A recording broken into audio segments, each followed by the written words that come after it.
Hey guys, welcome to another episode of the Lunch Table Podcast. For this review, we are going into episode 2 of Succession Season 4. Make sure to like the channel, subscribe for more content, check out our other reviews. We do plenty of content. So Akram, what did you think of episode 2? I loved this episode so much. My goodness, it was so funny first and foremost, as we expect, but it was so intense, especially at the later moments. And this family is so messed up. Everybody is just snakes here. And I really, after seeing this episode, I thought I had a solid foundation of what we might see, but now I'm like really confused. I think some people are going to turn on each other. But let's get your thoughts. Yeah, I like this episode a lot, actually. It does, what this show does really well is it manages to turn beautiful moments into very ugly situations. And as we see, there's a lot of betrayal going on. There's a lot of awkward situations between family members. So in the beginning, we see the Roy siblings are trying to figure out, their new perspective with Pierce. They're trying to modernize television in a way. And we see Logan, he is at ATN now, and he's supervising everybody now. Yeah. And he's trying to get Carrie, his girlfriend, as an anchor, but she's kind of like the butt of the joke at ATN. It was so funny, like watching her on camera. It just reminds me of us sometimes. Yeah, that's so accurate. Yeah, it was actually cool seeing Logan's speech. I mean, he has such charisma in a way. Yeah. And I like how he kind of sets people up. They even said at the end of the episode on the commentary, he kind of tries to make people, he brings out their idiocy in a way. He tries to test the waters, perhaps to make himself feel more confident. I don't know, but what else did you think of this episode? I think he's getting the pirates ready, as he said, and I think he's certainly Blackbeard, and I think they're about to go to war, right? They want to get that booty. And he wants to give Carrie's booty too. But so the kids, I keep referring to them as kids. I feel like Roman is pretty shaky. He's the one who really cares about his father. We've seen in the end commentary as well that Roman perhaps can take the company, but I don't think this is a matter of which of the children will take the company. I think now it's how are they going to survive? Gojo seems like the guy is going to leave at any moment if they ask for more money, of course. And now the next episode, it'll be like this discussion. I hope that we get to see something similar than we've seen before, where they're trying to screw each other and hopefully, and I know this is kind of bad, but I do want to see Roman on Logan's side. I just want to see the tea. Ah, wow. I do. I want to see the tea a little bit. Connor is a dickhead. I tell you what, though, Connor in this episode, I felt really bad for him. But I think in that karaoke scene, it was, granted, Logan was playing a different card because now the dynamics have changed where they have the power. But it's like that scene stood out so much to me, especially Connor's words, because it was like, this guy is the realest guy in the room at the moment, right? He doesn't want to lie. He doesn't want to keep secrets, and he doesn't need love. And it's like, there was a lot of mentioning of how Logan raised the children, right? So Roman was abused. Kendall, I think, kind of neglected. Siobhan was kind of spoiled in a way, but now it's like, now she's an adult. He's like, whatever. But Connor is the one who's like, his mom went to an asylum and he's been forgotten, and he lives out in the desert too. And one of the songs that he chose for karaoke made mention of the desert. And I was like, man, I do feel bad about this guy. Maybe he's actually the only happy one. Maybe he is. But the true matter is, can you buy love? And we'll see in next episode, because I know that there's going to be a preview where he asks Willa, are you with me for the money? Right. And we'll wait and see. But okay, enough of my rambling. Let's get to some other thoughts. Points, yeah. And I did also feel kind of bad for Connor, because in a way it shows who the Roys really are as a family, because this is supposed to be about him, right? This is his wedding night, but they managed to turn it about themselves and about this whole deal with Gojo. So it's kind of sad, but yeah, in a way it kind of showed that Connor is kind of the most mature out of the siblings, because it's I kind of agreed with them. It's like they're all kind of like trying to feel for attention from Logan, but it's like he's the eldest son and he's like the most forgotten about, right? He's kind of built this armor around him, this emotional armor where it's like he doesn't need gratification. He, even though he's kind of an idiot, sometimes he kind of makes things for himself in a way. But yeah, that karaoke scene was very intense, and it was very interpersonal, and it reminded me of like the therapy session from I think it was season 2, where like they're all kind of like lashing out at each other, and it, you know, Logan, he's only vulnerable in moments where like he's desperate, where he needs something from the kids. It's never like, you know, like he even admitted he was like, oh, I'm sorry, and I wanted you at my birthday party, whatever, blah blah blah. But I think the kids kind of like see through his facade now, and it's like it's all plays now. Nothing. I feel like nothing is genuine anymore between the family. It's like any sign of kindness is going to be seen as a play, right? Yeah, absolutely. Isn't it interesting how much mention of Buddhism was in this episode? And like, if anything, it's kind of like Connor seems more of a Buddhist than Kendall is in a way. It's like if you look at his whole character arc, he's the one that's like being water in a way. You're right. It's really interesting. You know, he could kind of adapt or like move here, move here. You know, the silly guy actually makes it to the end. He's the one that's more unscathed from this battle.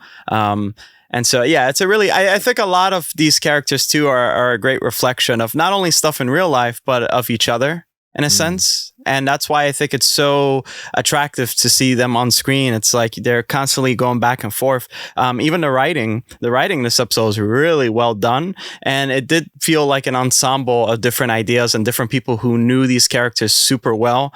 And it was as if the writers were there with them in the room. It was like fine. I love like these scenes where these characters are together and it's like they just bounce off each other's energy. It's so delicious in a sense. And that's kind of weird to phrase it like that. Even the scene where they were just like the siblings were having like a beer and there's kind of like those shots of they're looking at each other and then like Shaban's like, Roman, let me see your phone real quick. That's gonna be me with you, okay? Right.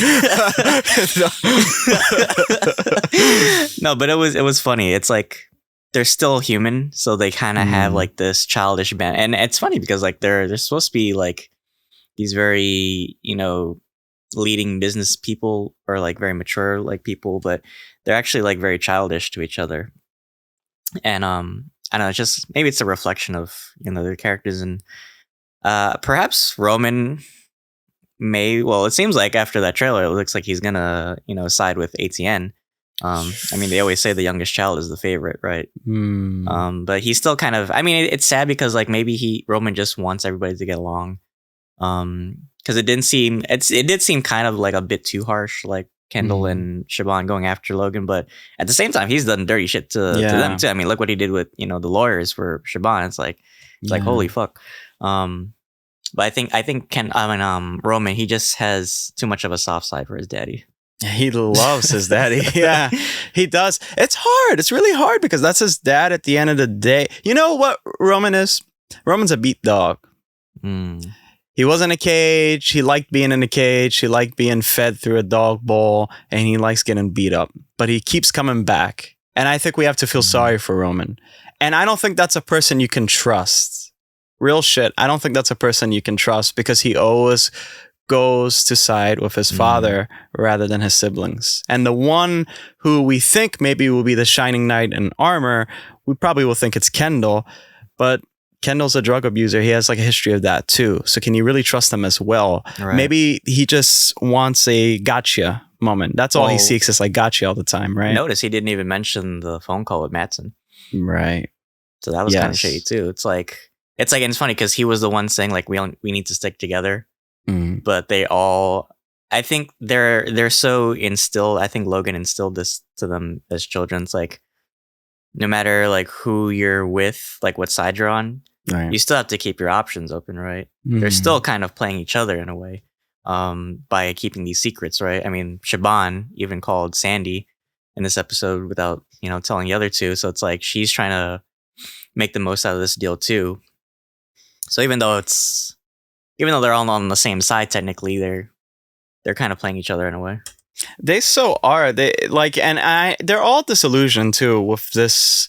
They're trying to branch out, but it's not really working well for them.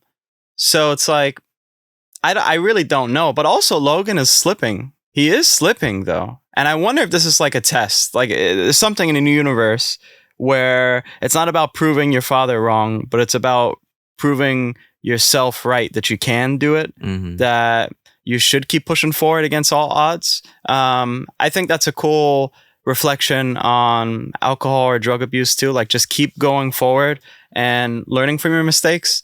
And with Siobhan too, I don't know. I feel like she might back out though. I don't know how you feel about it, but I kind of feel like the kids will kind of leave Kendall. And I wonder if he's going to do something to really screw people over. Because we looked in the past, he has like a lot of leeway with people. But he's not a really good communicator. Siobhan is just really sneaky, you know? Yeah. And I wonder if her gender and also like her political views will have some sway. Maybe she has to look somewhere else. So I don't know. But I think next episode for sure is going to be about the Gojo deal, of course. And I also think it's going to talk more and reflect on Connor's dynamic and his marriage and where that might go. I think that's just Connor's purpose. I don't think he's really going to have any involvement in this whole back and forth. He doesn't want anything. But what are your thoughts for next episode? Yeah, I mean, it feels very Connor-centric in the next episode. I wondered too, like, I also like Greg in this episode. I don't know why.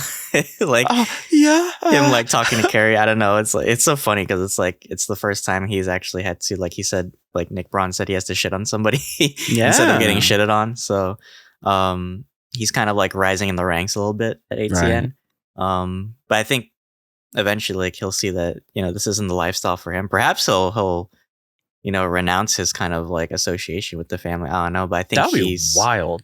Well, I've been thinking about it. He'll probably come full circle, right? He started off, you know, with nothing, and then he kind of, you know, drank the Kool-Aid of, you know, perhaps this is the life that he wanted. But now, after seeing like everything, and I feel like he's such a scapegoat for Logan or Tom, because remember they even said like he was a possibility for the whole what was it, the cruise thing? When they were trying to pick candidates. I remember that. That was so funny. Right? Is it going to be me? Am I going to jail?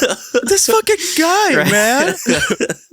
I love when he was clapping when Logan gave his speech and he's like, yeah.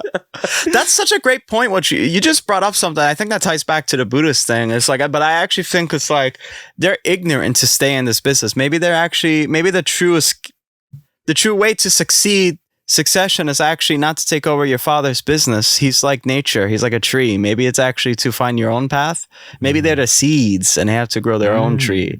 And maybe that's like the same thing with Connor. It's so interesting that you said that, because otherwise, like, they're going to be screwed pretty soon. There's only so much you could do at ATN.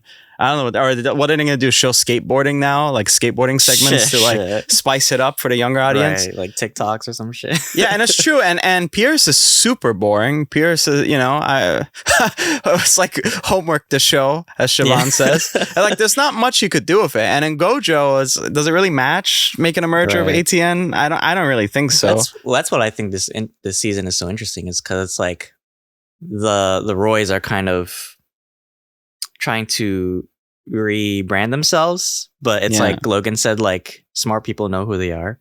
So it's weird for them to kind of adopt these new ideologies. I mean, granted, it's for the money, but it's like at the end of the day, it's like if you don't agree with something, you're probably going to back out of it eventually. And then who knows? Do you think probably Matsson will back out? I think, yeah, I do. I actually think that he'll back out. Yeah, I think so. I think they're going to try to do something.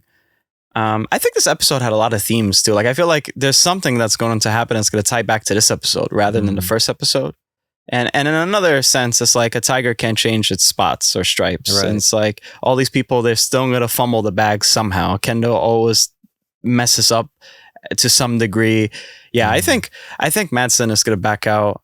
I think it's going to get really toxic. You know, because this is the last season too. My goodness, I'm like really questioning, how is this going to end? I love that though.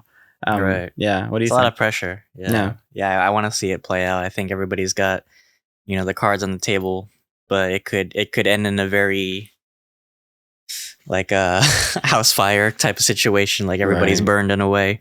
Mhm. I still think perhaps I have a theory that maybe like Logan might pass away in this season Oh wow. or something, because we've kind of seen his health declining over the past 3 seasons. I wonder if it reaches a point where it's like, they can't like save him anymore. And then like, Mhm. maybe it begs the question, like, what do they do after that, right? Like, do they keep ATN or Waystar, or what do they do? Do they make themselves like, or do they make their own businesses? I don't know, but I can't wait to see how this unfolds. But thank you guys for tuning in for this review, episode 2 of Succession. Check out our episode 1 review as well. We're still covering these reviews episode by episode every week, and check out our other playlists and content as well. But Akram, take us away. Yeah, guys, my goodness, I just posted an update in our community tab.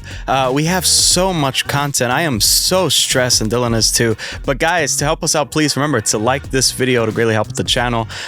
We have a Tetris review coming soon from Apple TV Plus. Hello Tomorrow's going to wrap up pretty soon. Mandalorian's going to wrap up this month as well.